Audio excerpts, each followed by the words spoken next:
انا یؤفکون دوی کم ځای کې الټه ګرځي د الله تعالی د توحید نه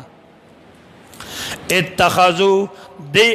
کافرانو نیولیو احبارهم خپل عالمان ورهبانهم خپل پیران اربابا دی په خدای ولی باندې نیولیو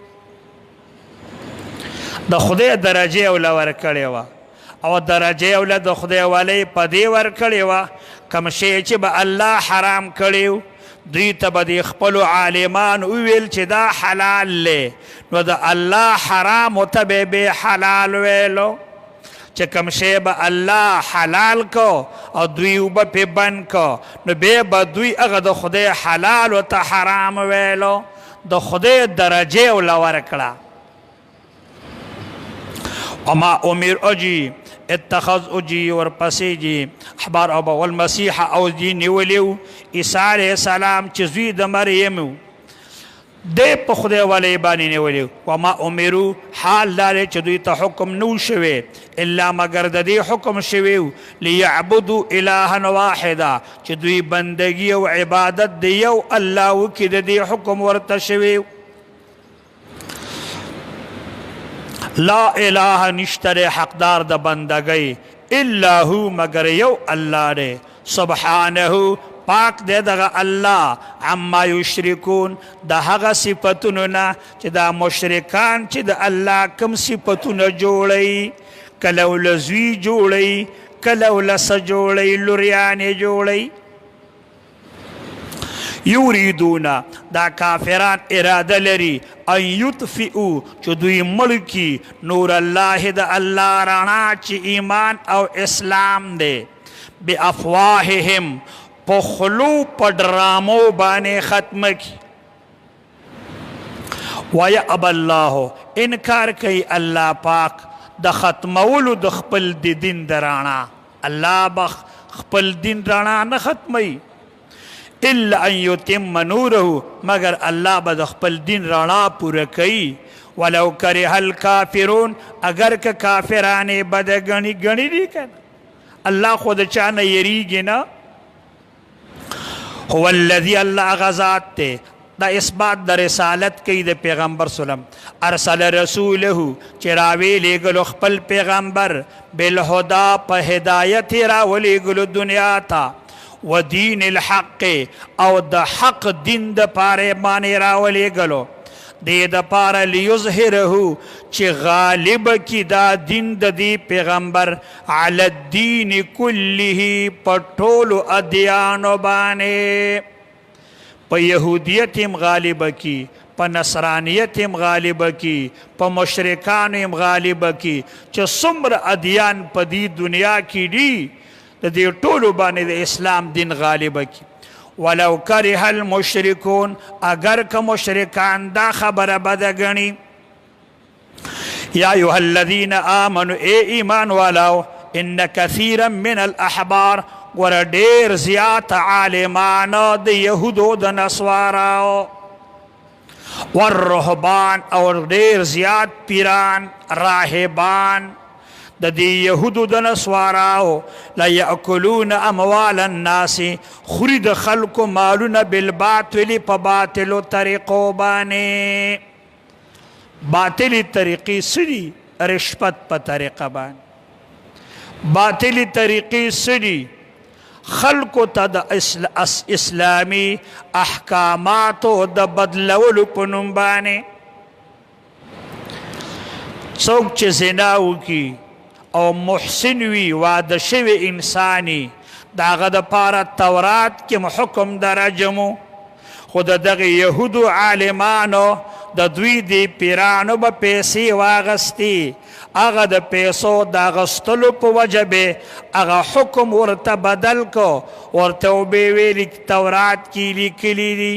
چې دا سړی او دا ښځه د 3 میاشتې چېرته بار اوسیږي چې لاړ شي چې بیا د وطن له راځي پاک شو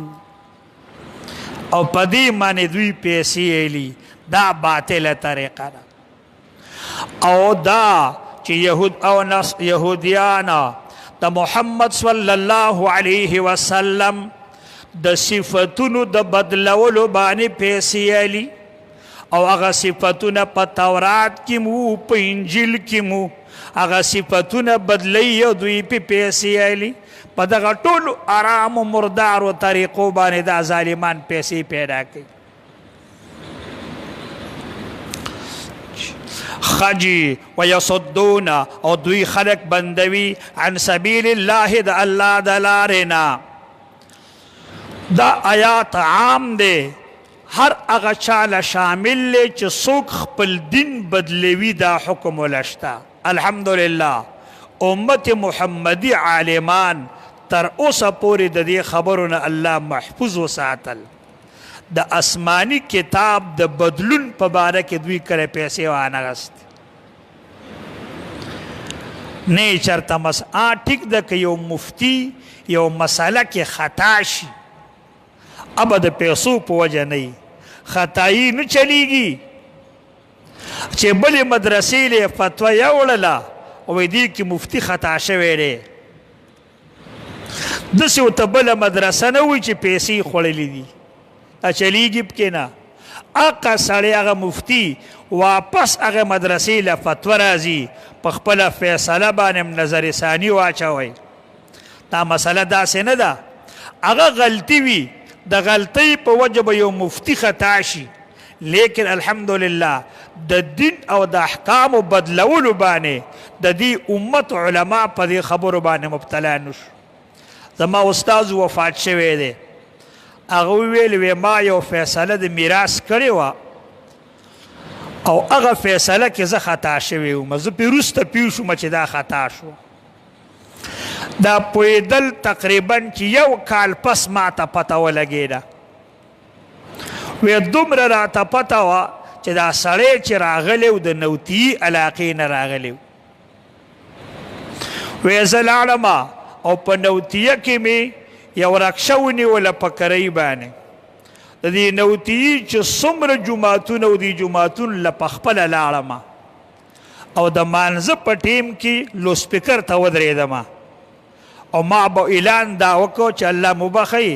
د دې ځای نه څوک سړی راغلی دی او فلانې نامې نومې والا سړی دی او یو مسلې راوړې وه مدرسې له او یو کال کېږي دې مسله کې زه خطا شوی یم که دا سړی په دې کندي کې او د زما آواز اوري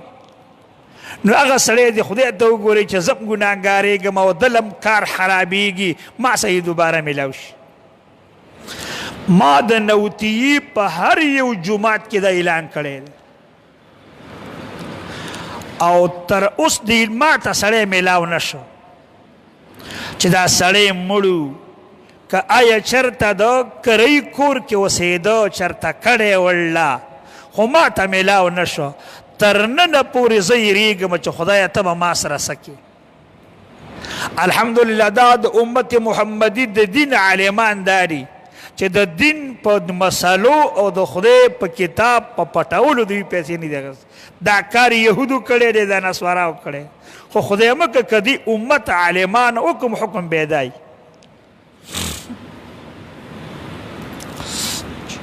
خجی والذین خلق یکنزون الذهب چې دوی پټوي خزانه کوي ځان سره سره زر والفضة او سپین زر کنز ویل کېږي هغه مال ته چې سړی جمع کوي خو د هغې نه زکات نه وباسي کله چې مسلمان مال جمع کی او د مال جمع کولو څخه خپل زکات وباسي دغه مال جمع کولو کې بې ګناه نشته ولا ينفقونها نه خرچ کوي فی سبیل الله د الله په لار کې د زکات په نوم باندې یا د صدقاتو په نوم ته بالکل خرچ نه کوي فبشرهم داس خلق لزیر ورکا بعذاب علیم په درناک عذاب باندې